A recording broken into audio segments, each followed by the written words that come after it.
the Wall Street Journal in this article is calling, or at least saying out loud, that maybe Caitlin Clark's civil rights are actually being violated.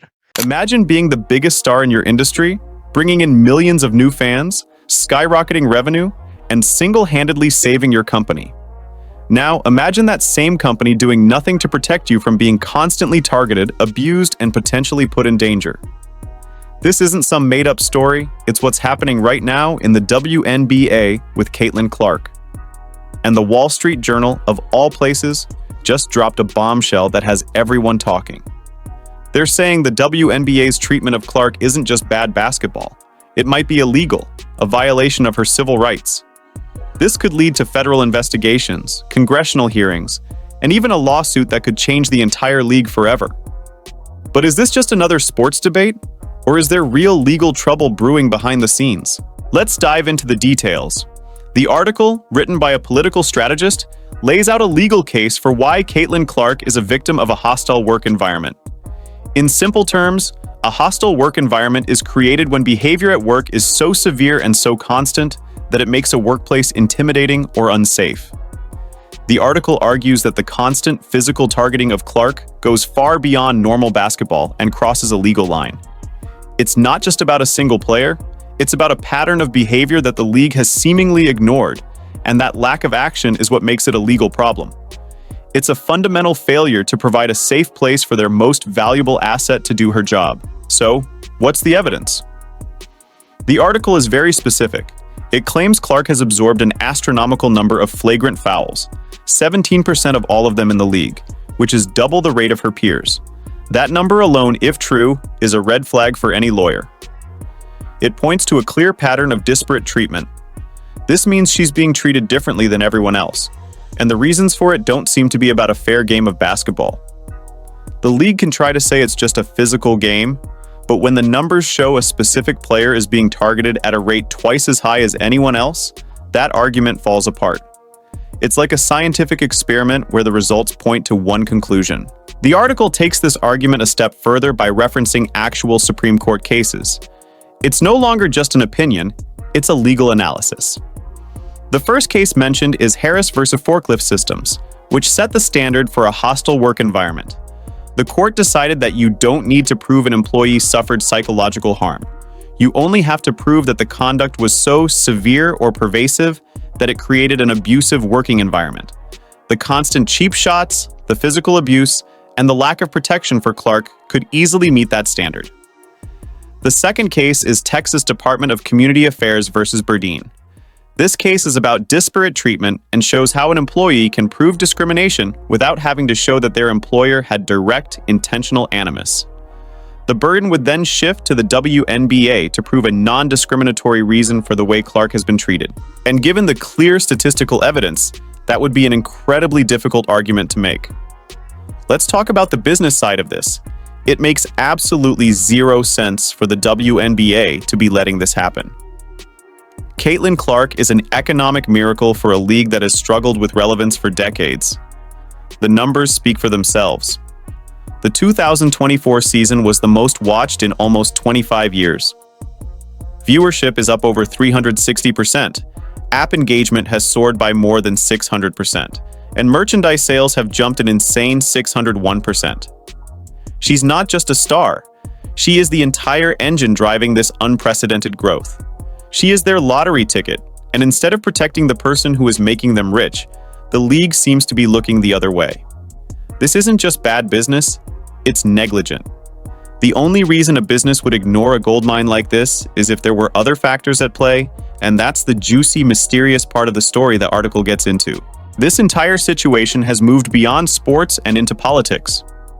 Senator Jim Banks has already sent a letter to the WNBA demanding answers, and the article suggests that Congress should hold hearings and demand that league leadership answer for what's happening. Can you imagine WNBA Commissioner Kathy Engelbert and NBA Commissioner Adam Silver having to sit in front of a congressional committee and explain why their biggest star is being treated like a punching bag? That kind of public shaming and federal pressure would be something the WNBA is not prepared for. It would be a huge story, far bigger than any basketball game, and it could force the league to make some major changes. The injuries Clark has suffered add a whole new level of seriousness to this. The article notes that she's missed a number of games due to various injuries, and when she wasn't playing, ratings for the All-Star game dropped by more than half. Her value to the league is undeniable. The fact that her injuries are often the result of plays that would not be tolerated if they happened to any other player is a serious problem. It's not just about a few hard fouls. It's about a pattern of play that has led to real physical harm. The article mentions that she's only a single flagrant foul away from a career-ending injury, and that's not an exaggeration. Some of the plays we've seen have been genuinely dangerous. This isn't just about a player getting knocked around, it's about a player being put at risk of a career-ending injury, and the league's failure to act could be a legal nightmare. But the most serious threat of all is the one that could fundamentally change the WNBA. The article raises the possibility of the league losing its special antitrust and broadcast exemptions. Professional sports leagues operate as monopolies with special protections under the law. If Congress decides that the WNBA's practices are so unfair and discriminatory that they should lose those protections, it would be a game ender. The league would be subject to regular business laws, which would completely change how it operates. With Caitlin Clark being such a popular and widely known figure, and the evidence of mistreatment so obvious, this could become a bipartisan issue that politicians would want to address. The article also highlights the selective enforcement of fouls. It points out that not a single player has been suspended for flagrantly fouling Clark, despite the clear pattern of targeting.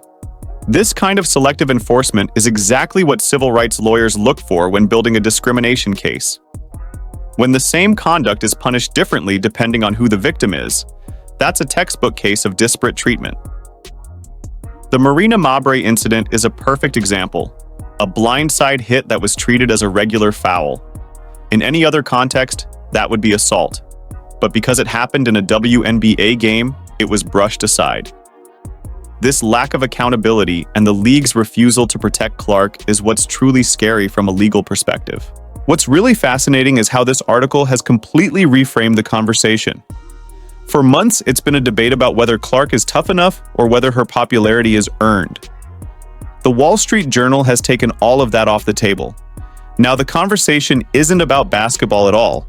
It's about federal law, workplace discrimination, and civil rights violations. This is a much bigger and more serious story, and it legitimizes the concerns that people have been raising for months. When a respected business publication suggests that your actions could be illegal, it moves the conversation from the sports section to the front page.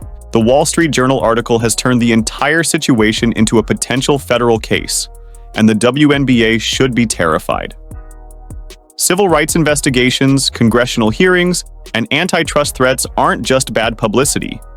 They are an existential risk for the league. This isn't just a sports story anymore. It's a legal and political story with massive implications. The WNBA has been put on notice. It can no longer ignore the problem because the legal and political world is now watching. The question isn't if something will happen, but what and when. The league needs to decide whether it will finally protect its biggest star or face the consequences that could completely destroy everything she has built for them.